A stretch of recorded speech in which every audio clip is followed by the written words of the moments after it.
World Financial Group offers entrepreneurs from all backgrounds the opportunity to start their own business on a level playing field. Dr. Yana Woodhouse, receiving the WCM Wall Street Pioneer Award by the United Black Wall Street of America, Inc., is one of those entrepreneurs. I see WFG and TFA as a place where African Americans with an entrepreneurial mindset can flourish. And the bonus, we help families and serve the communities across the country. To learn more about us, go to worldfinancialgroup.com. We are the sons and daughters of the soul. We are resilient and forever forward-thinking. We ask for nothing else than the opportunity to live and to create the lives that we were meant to live. We want nothing but an equal chance at options and possibilities. The same possibilities and options to live out our potential as our fellow man. We want to be heard, understood, and expressive in our reality. We are the future. We are the creative. We are here.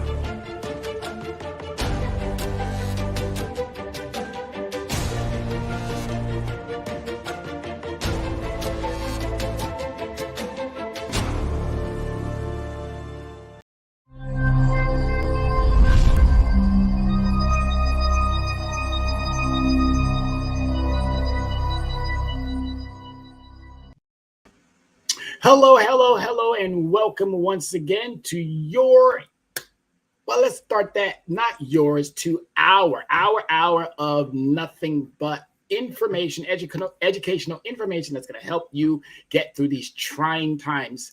And it's going to allow for you to realize, what am I doing? How can I benefit from these types of shows? How can I move the needle in every direction? I just talked to one of my clients today, and he was, again, telling me how the process is working, how it's making him and his around him much better. So as always, my name is Tyrone Glover, and I am the CEO of Leverage Credit Recovery, and we're going to be talking about how you leverage your score. But we're going to put a little bit of a spin on it.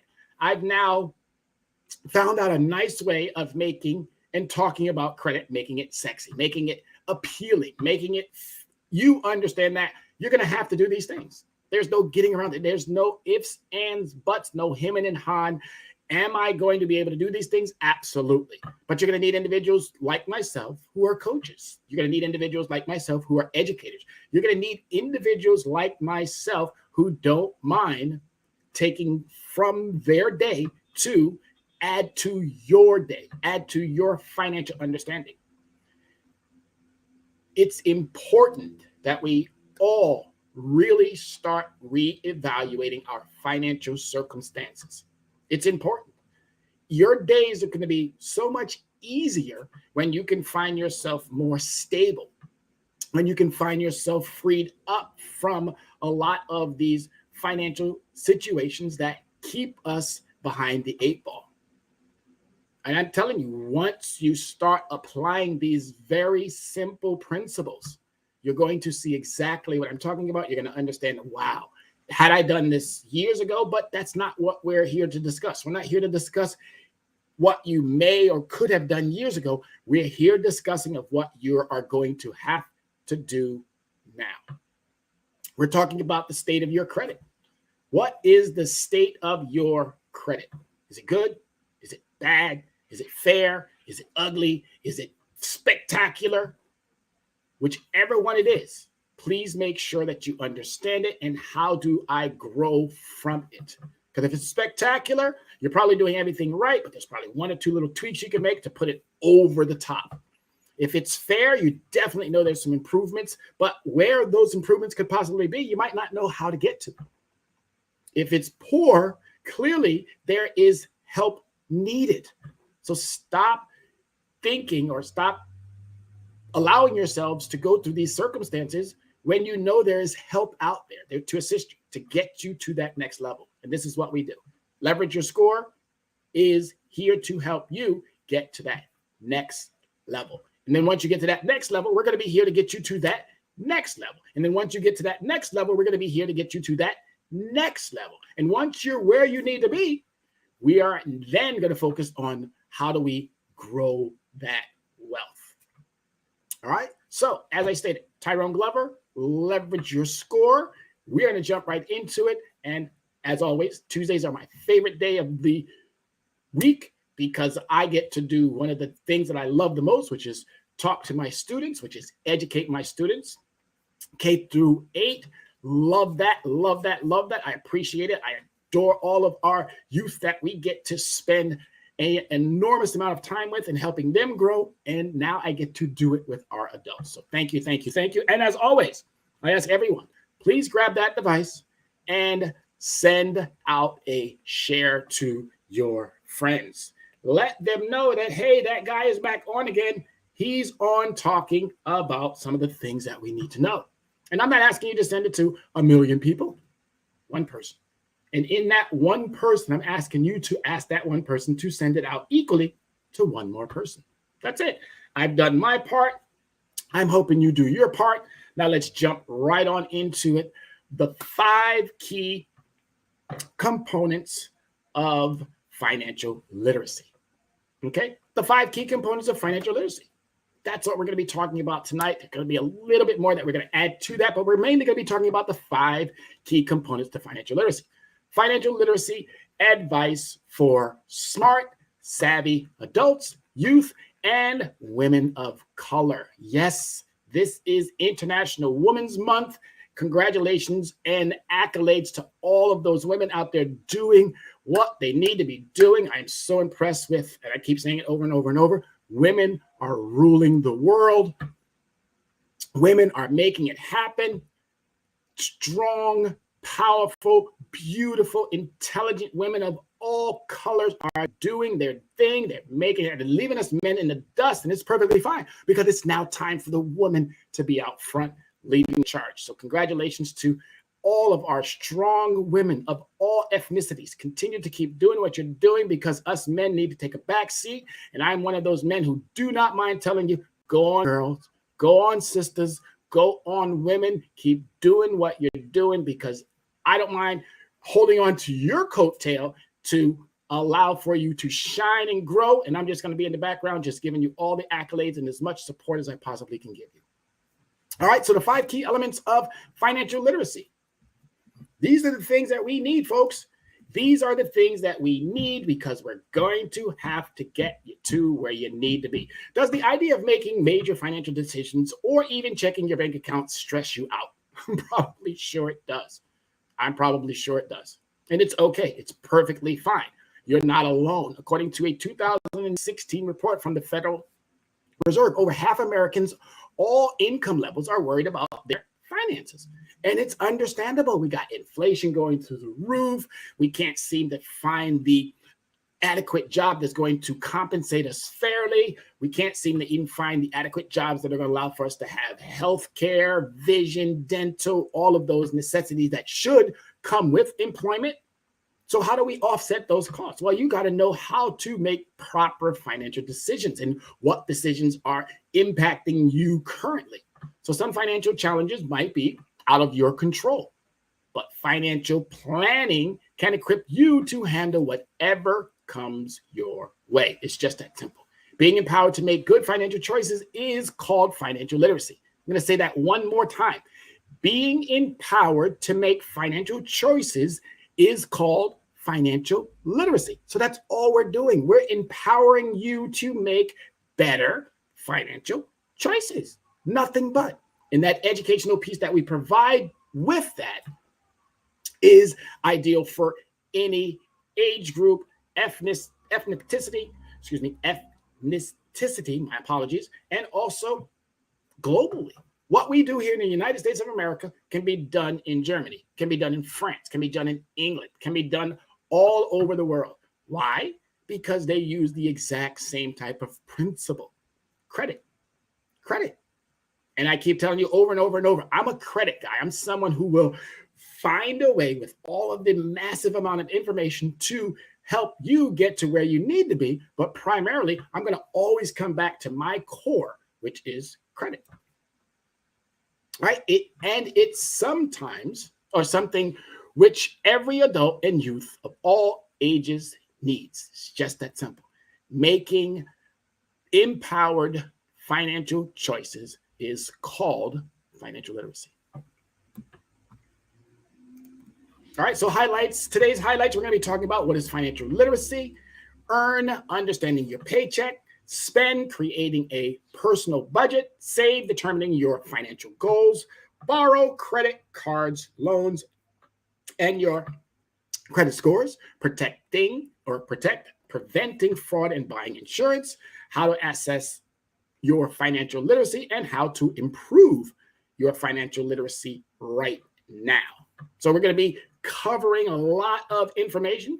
This might turn into a 2-day show, and it's perfectly fine. Don't fret, don't frown. It's exactly how we do these things. But please have something to write with, something to write on. Those are one of the requirements of each and every one of our shows. And we ask equally, if you have a comment, if you have a statement, if you have something you want to add, please add it to the comment section. Let's start answering those questions, which I know you have a lot of.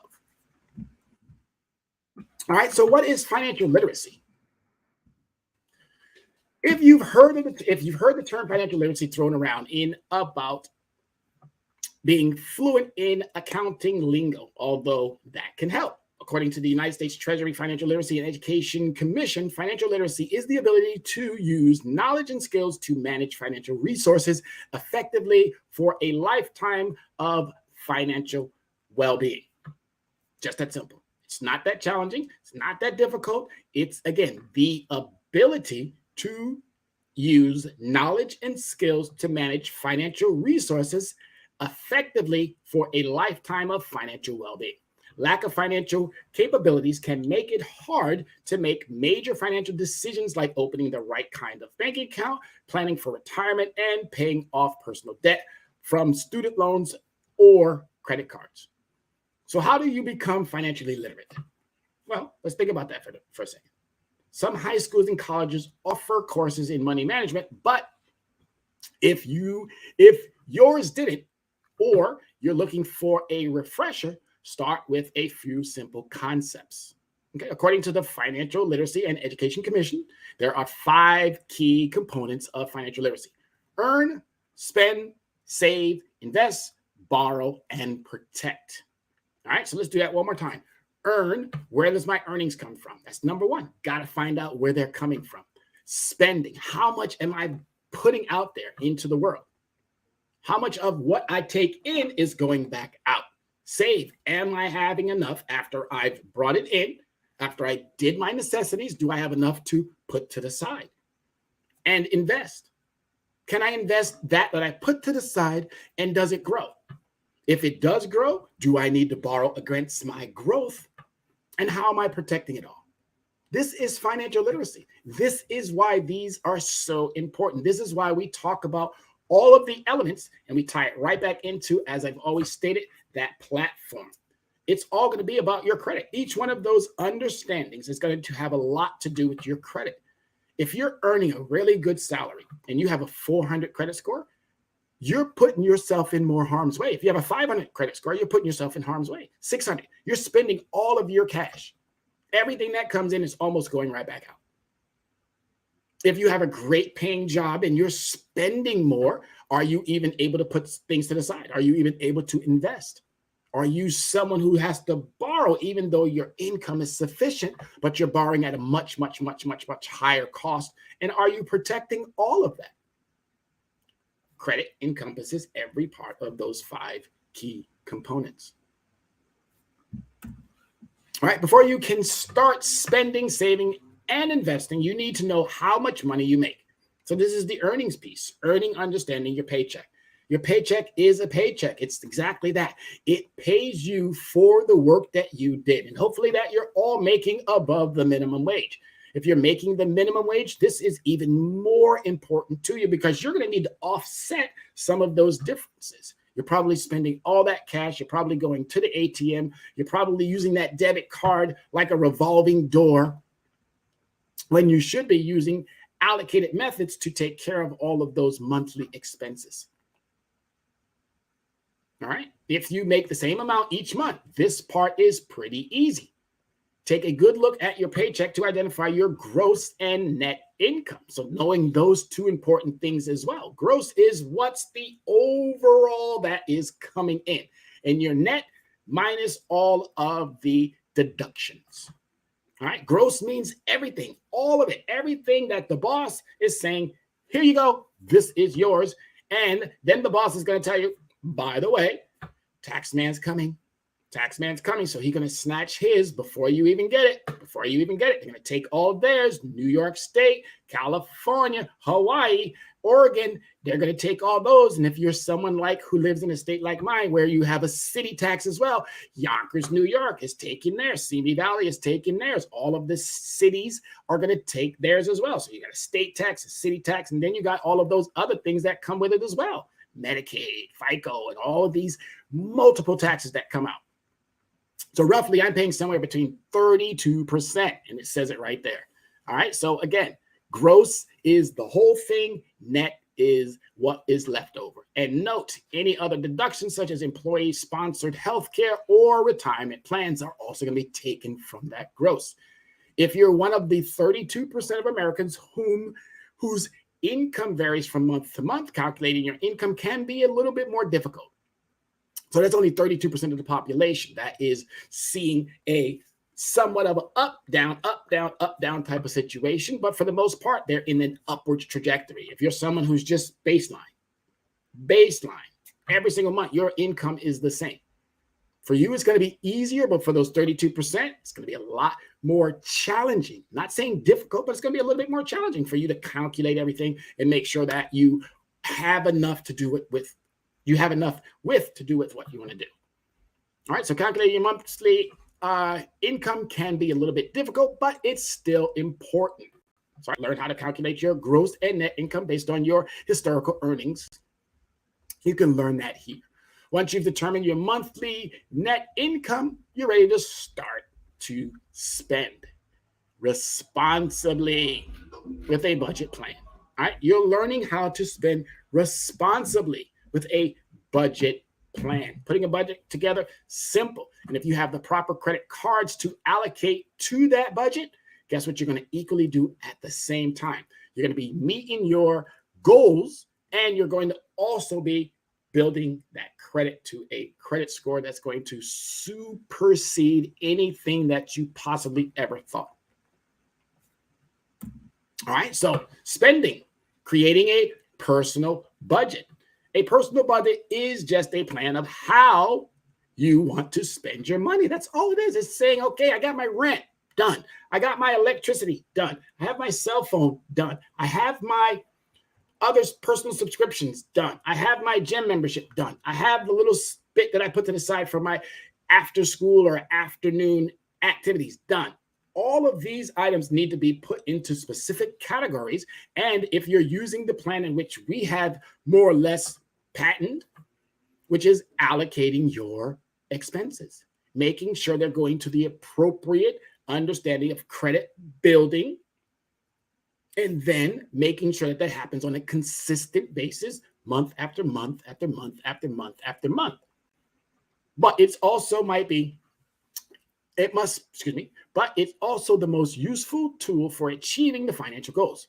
To create a monthly personal budget, you'll need to track your spending over the course of 1 month and then break everything down into categories. Right? Real simple. But if you need help, if you need someone to walk you through these understandings, to hold that hand, this is what leverage credit recovery, leverage your score is all about. We do not mind. We do not have any reservations towards anyone when it comes to learning and understanding how your credit works for you to go out into the world and be more effective when it comes to your purchasing power and your management of how you understand how your finances are working for you. Because I can tell you right now, they're working primo for your favorite store.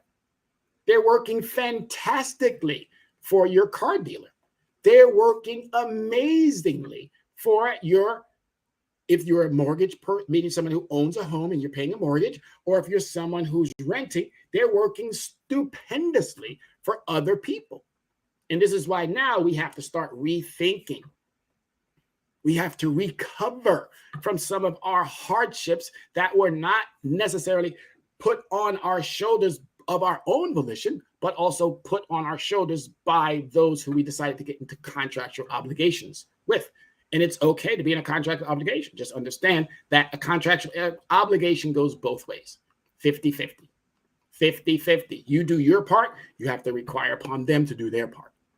All right, for those of us who want to get into nitty-gritty or of our spending habits. So there's this principle that I want everybody to kind of follow, if you can. Again, if you can.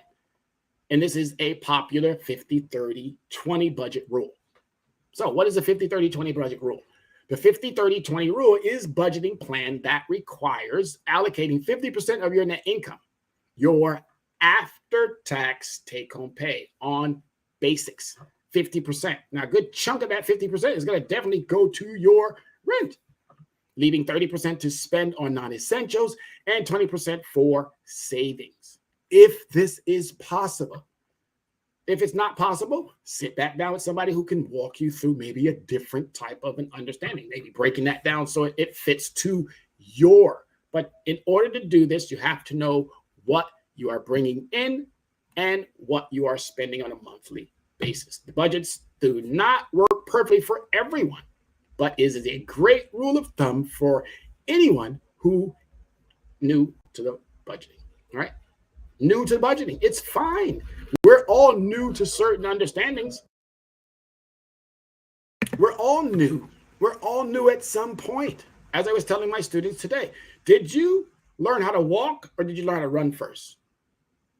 Well, clearly they were all, well, you know, they like to be sarcastic. Oh, I learned how to run first. No, you didn't. You learned how to walk first. Okay. So steps, keeping it in simplicity. So we don't have to make it overpowering. We don't have to make it overwhelming. That is a very simple 50-30-20 rule. That is a starting point. But first and foremost, got to know what's coming in, got to know how to budget it. Got to know what's coming in, got to know how to budget it.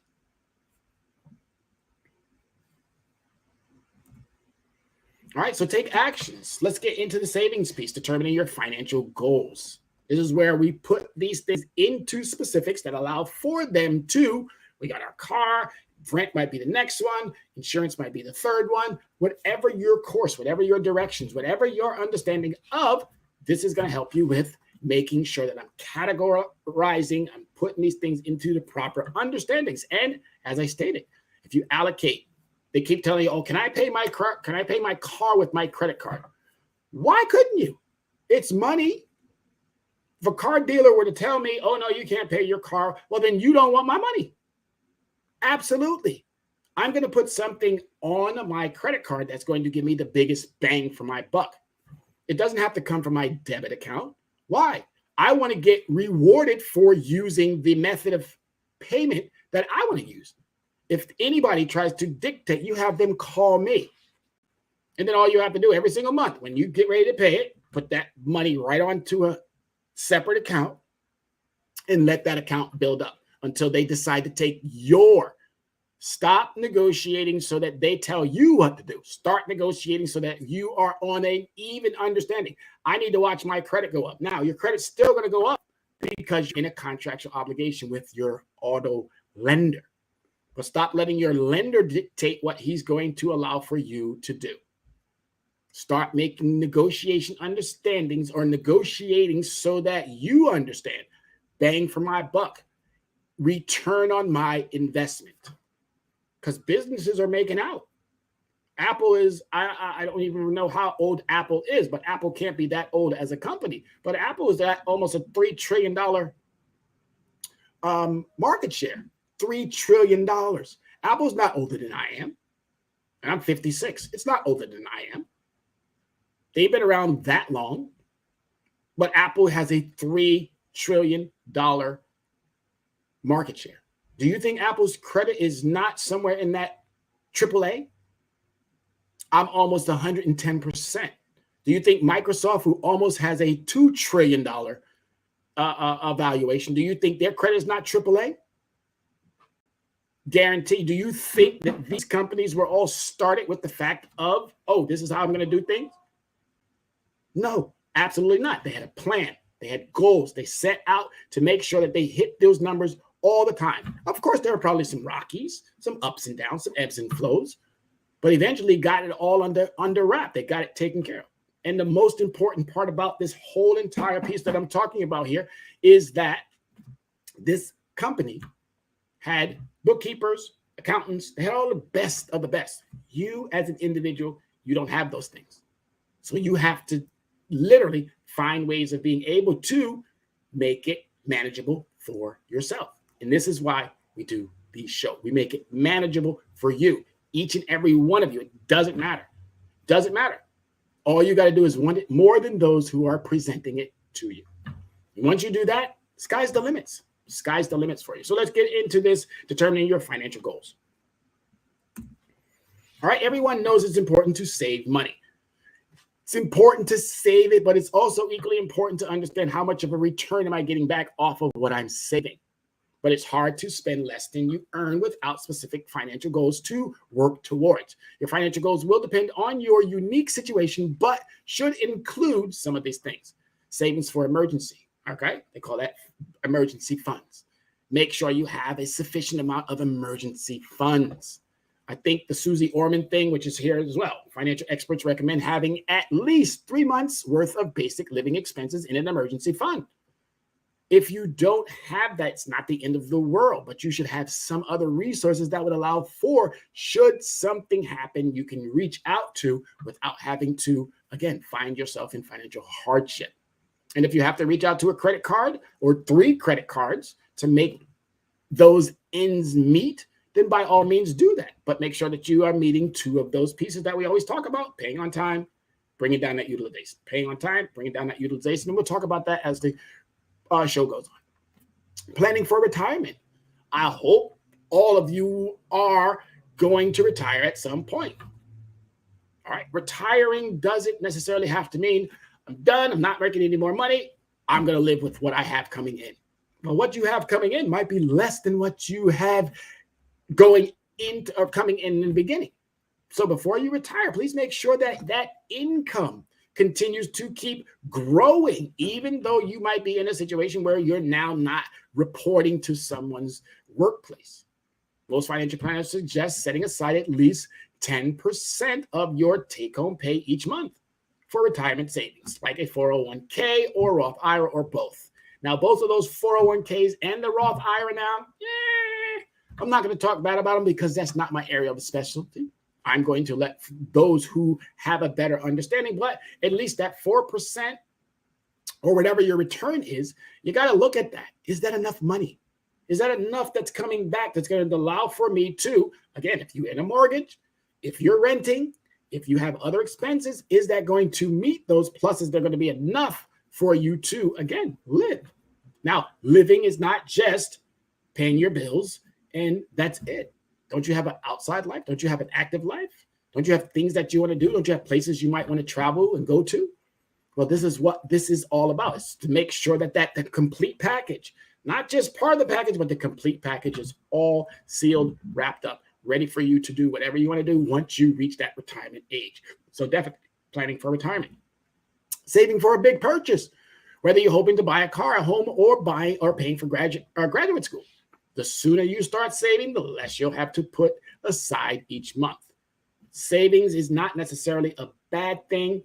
I kind of look at it like just make sure you're getting enough in return. It's not necessarily a good thing either, because a lot of these companies out there, they're making sure that they get theirs. But are you making sure that they're also equally allowing you to get yours? The 401k, from my understanding, it goes up and down with the stock market. If the stock market did one of these, guess what your 401k did? All right. If the stock market, which we already know, I can pull up TradingView right now and you can look at the stock market doing one of these. And it's not that we're in control of it. We're not. We're just in a system that's taking what they've built and now they're taking it and they're doing whatever they want to it. And we're just sitting back going, well, I hope I get enough this month. Well, I hope it makes it this month. No. You need to have more control. So definitely be reaching out to those who are managing your funds, managing your resources, and have those long, lengthy conversations. 2 and 3% return is not enough. It's not enough. It's not enough. 4%, 7%, still, it's in that area of looking for double-digit returns. Got to find double-digit returns. Got to find double-digit returns. Got to find double-digit returns. And if not, then you need to find someone who's definitely with what you have. They're giving you at least Rule 72.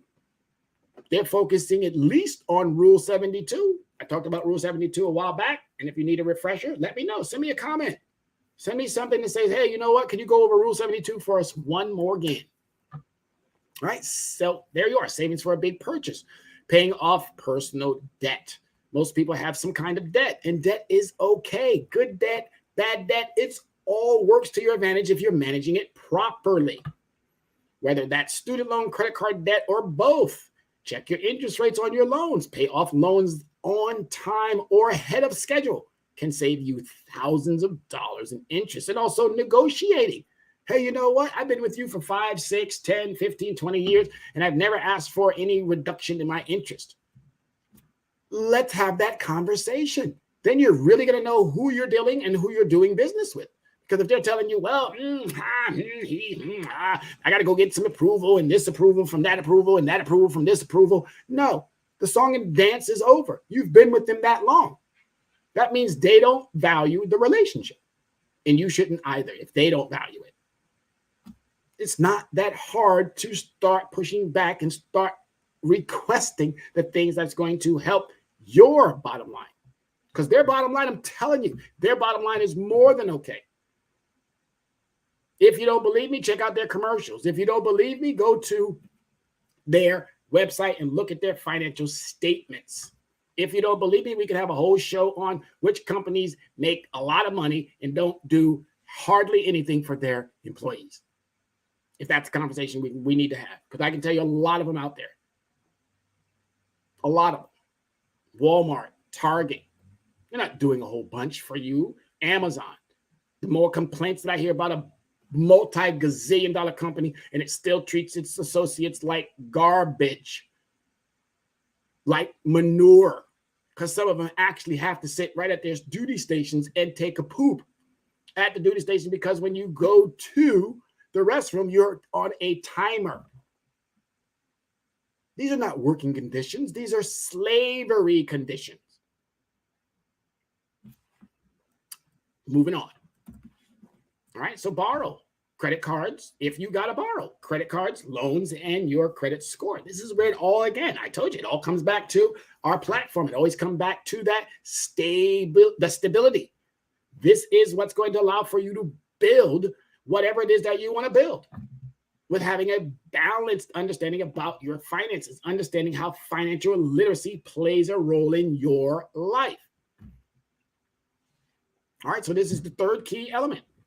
Even if you're a diligent saver, at some point you may have to borrow money to cover a large expense like a home or a car.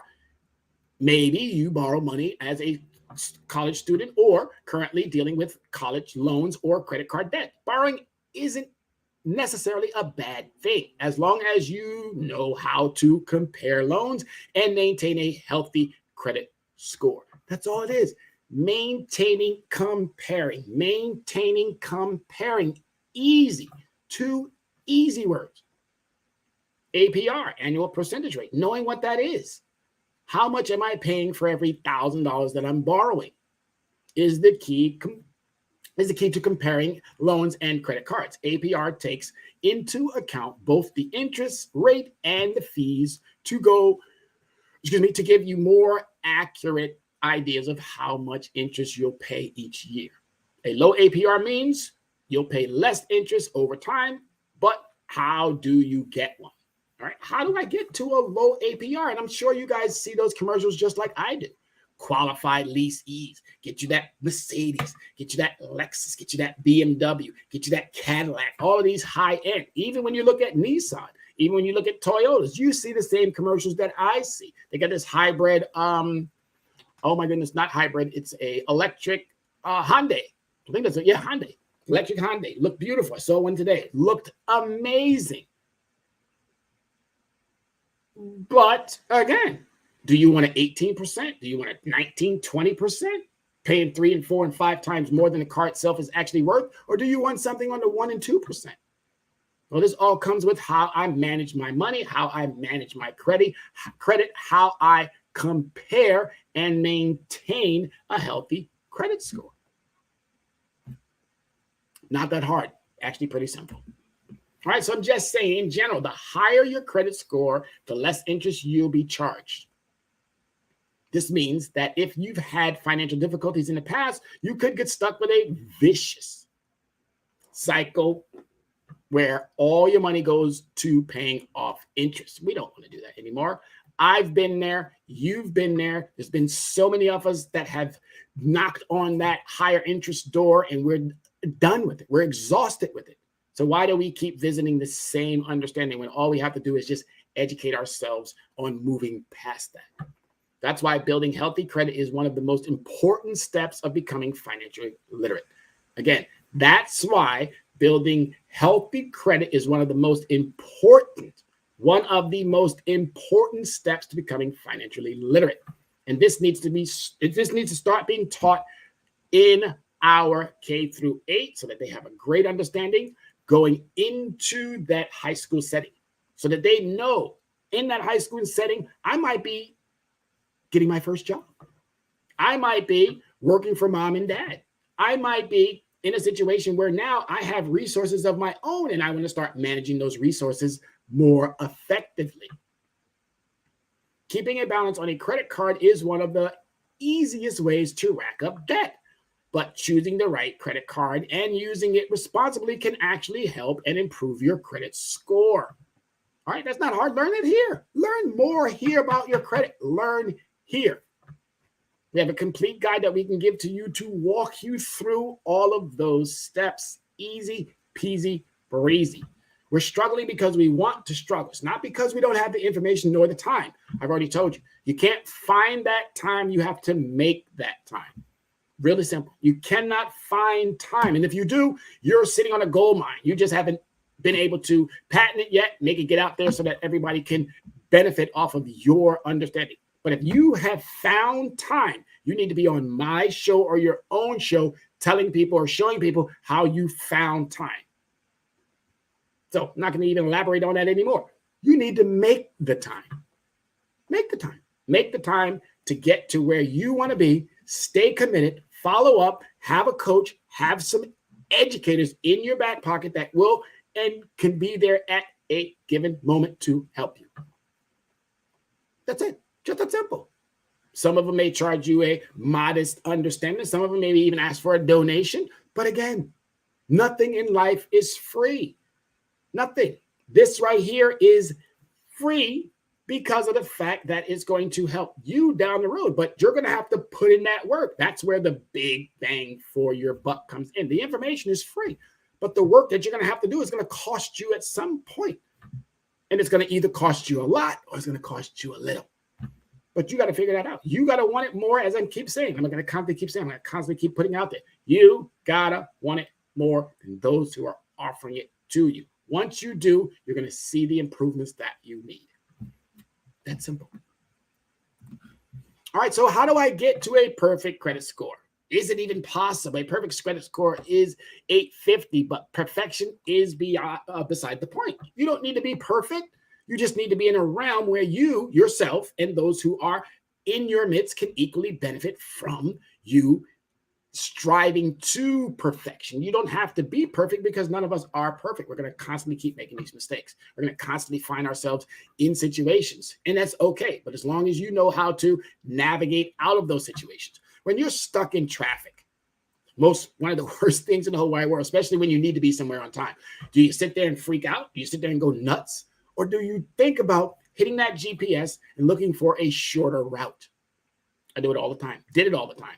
I knew for a fact that if I didn't leave my house before getting to Universal Studios in Hollywood, if I didn't leave my house before 8 or 8 o'clock, if I left at 8:03, it was going to take me an additional 45 minutes to get 20 minutes. Yes. If I did not, and those of you who live in California, if you know the 405, the 118 leads to the 405. If you don't get to that 405 at a certain time frame, it's going to take you an additional 45 minutes to get down just a little stretch of highway until you get to that 101.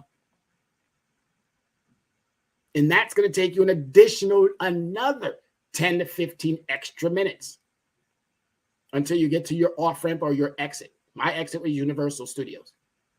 But sometimes I had to get off earlier, take some of them side streets that let me navigate much quicker than being on that road or that highway. So this is what we're asking you, and this is what we're suggesting to you as well. You don't have to seek, or you don't have to be perfect. All you have to do is strive for perfection. So does a perfect credit score, does a perfect score really exist?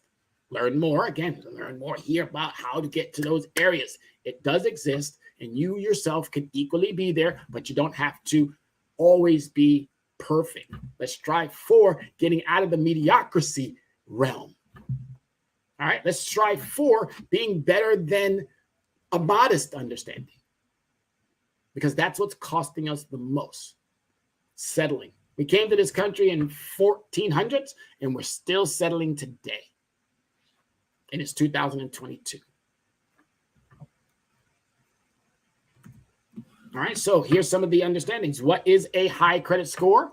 There's more than one type of credit score. So let's get that out there clearly. There's more. You have like 23, if I'm not mistaken. 23 or 28 is a weird, odd number that you could have so many credit scores. For what?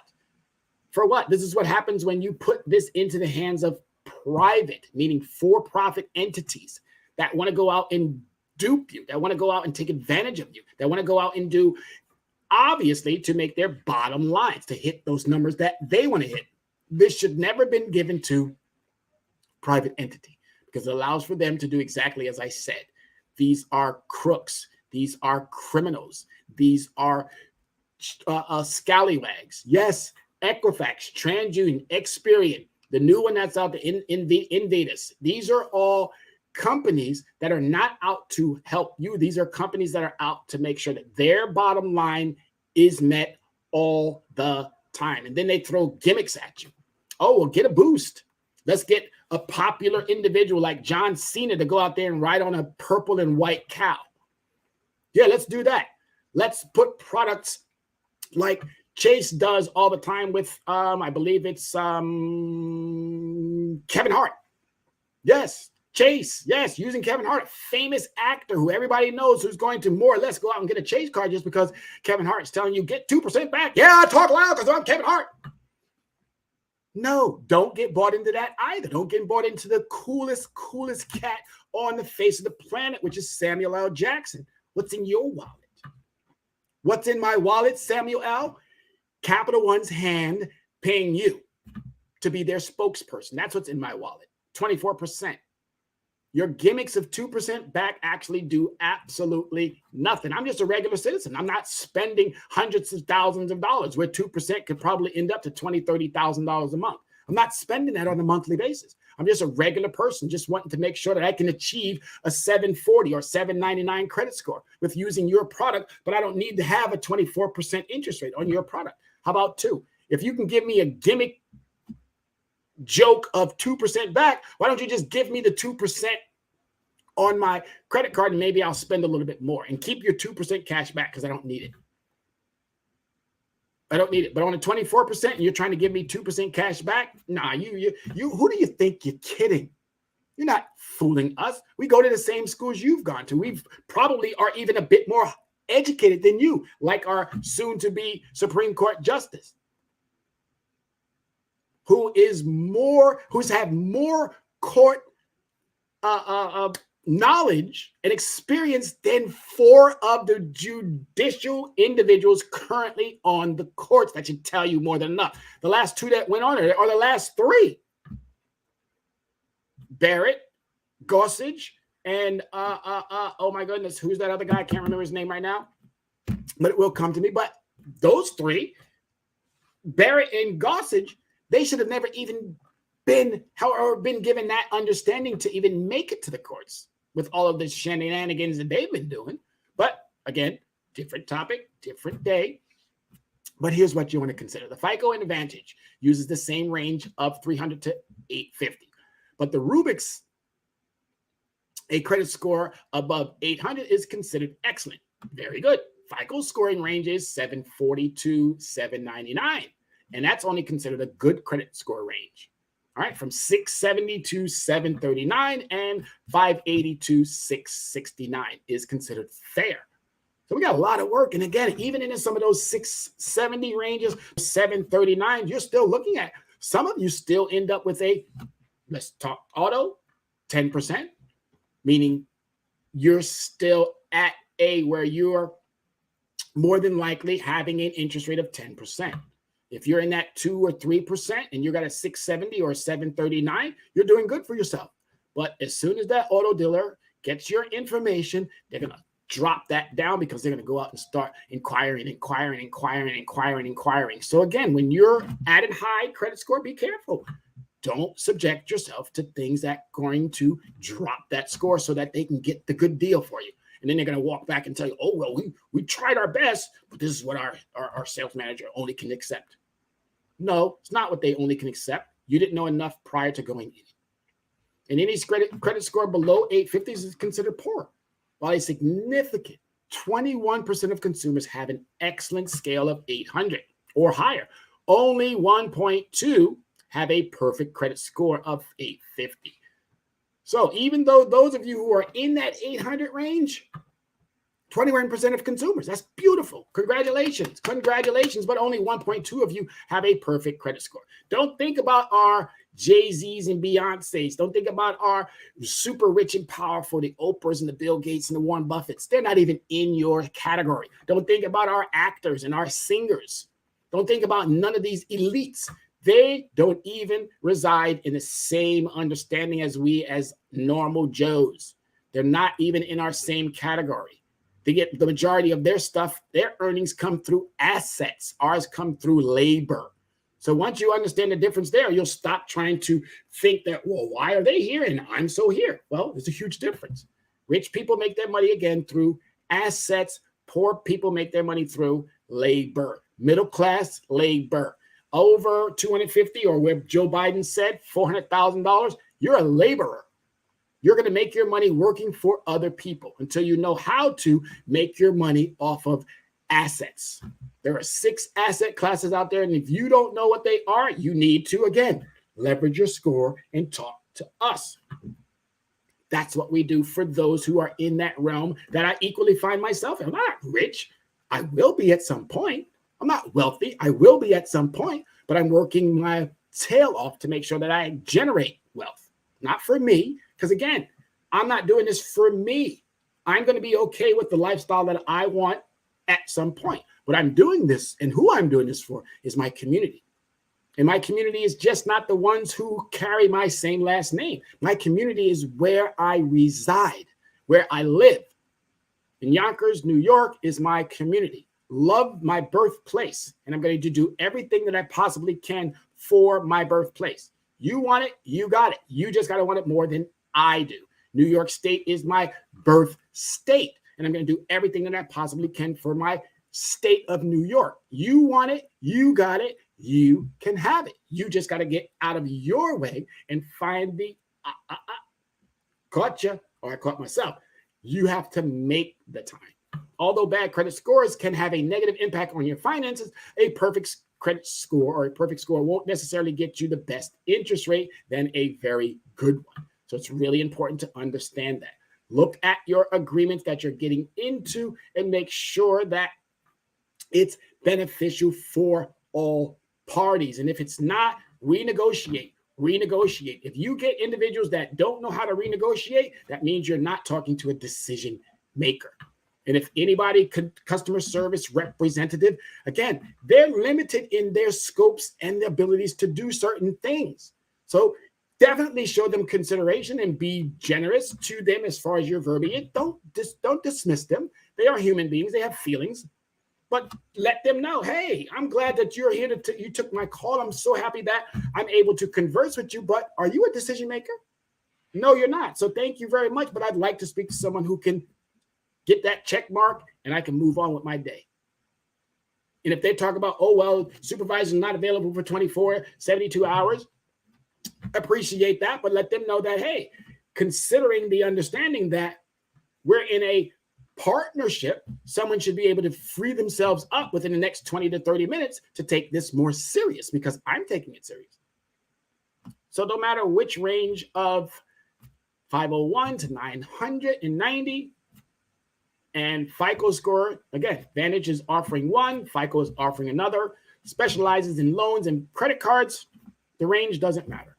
Find yourself in a financial understanding, bettering that by understanding how you are making that money. What am I saving it for? What am I spending it on?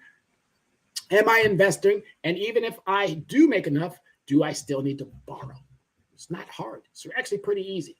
Let's do what we need to do to make sure that we are setting ourselves up for financial success.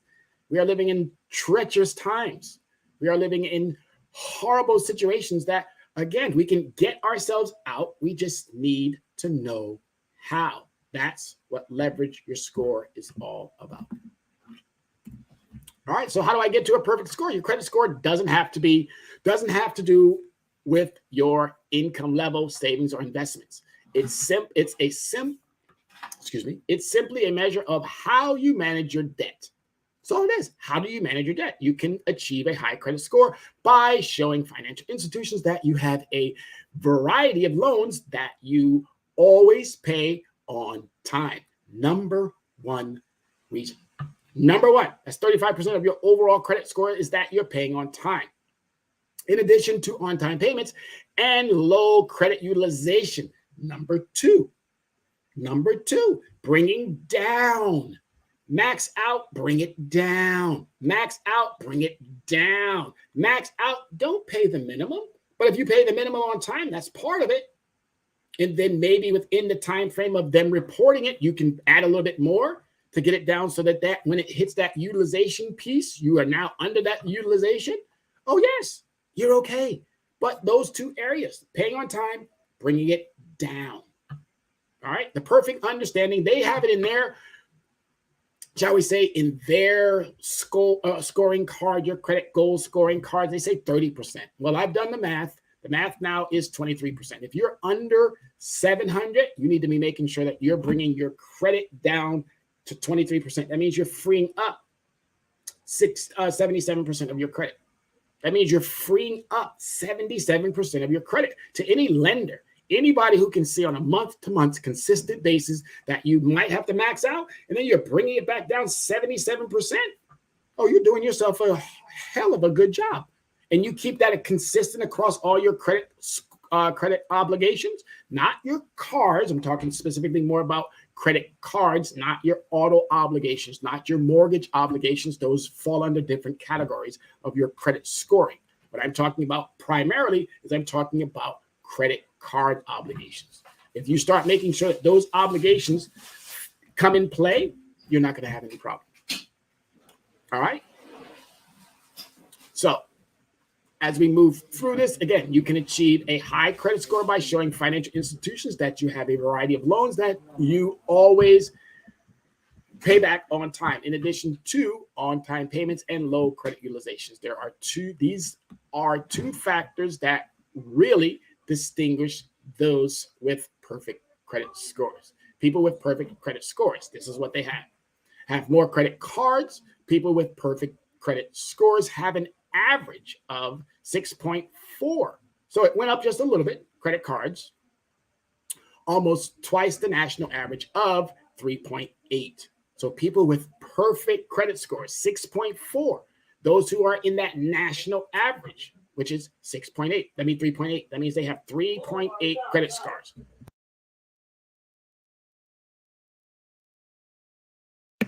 Have less credit card debt.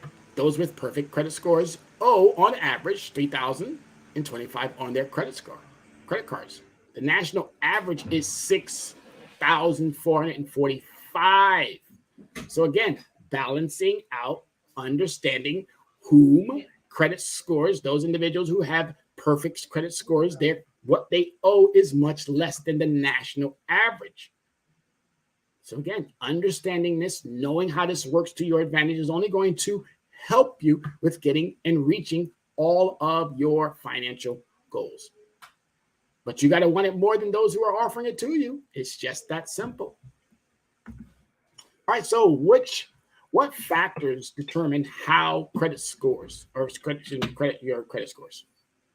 There are 5 factors that determine your credit scores. I just told you 5, and I'm going to constantly keep bringing those up. I'm going to constantly every single week let you know these 5 factors: paying or payment history. That's number 1, payment history. The amount of the accounts of larger chunks of credit scores, 35%, and shows whether you make timely payments on your loans and credit cards. 35% is about your payment history. Am I paying on time? The amount you owe, which is considered your utilization. Am I maxed out and then freeing it up? Am I maxed out and then freeing it up? That's what they know. They want to know your utilization. How much do you owe on existing debt, and how much am I freeing up? Credit cards, obviously, that's a revolving, okay? Because every month you might not be using the same amount, but if you are, it's perfectly fine as well. But as long as you're meeting, bringing it down, freeing up, again, they have here 30%. So if I'm maxed out, I'm at 100%, and I free it up to down to that 30%, that means I freed up 70% of my credit. Okay, it's just that simple, and has to do with how much money you currently owe on your credit cards and loans.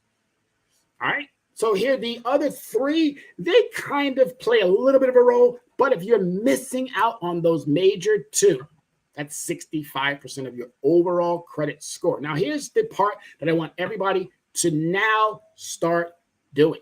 I need you to call your lender. Okay, I need you to call all of your credit obligations, and I need you to ask them, when do they report? When do they report? Because if they're not reporting that you're bringing down your utilization on the agreed upon time frame, guess what's going to happen? You're going to get hit with something that's going to turn your head.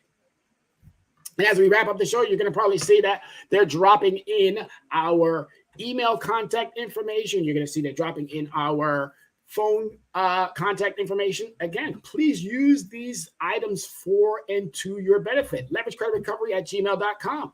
That's a perfect way of getting in touch with us. Also, you can get in touch with us through Soul City Network.